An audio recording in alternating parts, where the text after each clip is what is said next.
सपना त सबैको हुन्छ, तर सबैको सपना कहाँ पुरा हुन्छ र? आज हामी हेरौँ सरिताको कहानी।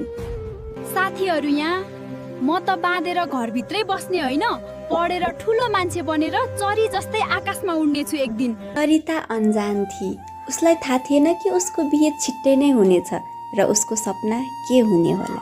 सरिता, तिमीलाई भोलि माग्न आउँदैछ, तयार भएर बस्नु। बुबा, मलाई पढ्नु छ।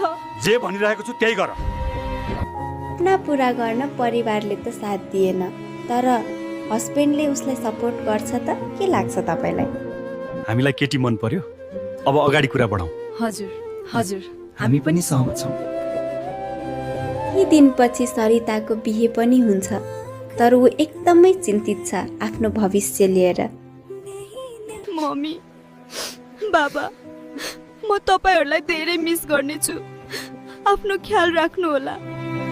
के सरिताको हस्बेन्ड सपोर्टिभ हुन्छ त? र उसको सासू ससुराले उसको सपना पुरा गर्न दिन्छ कि नै? कमेन्ट गर्नु।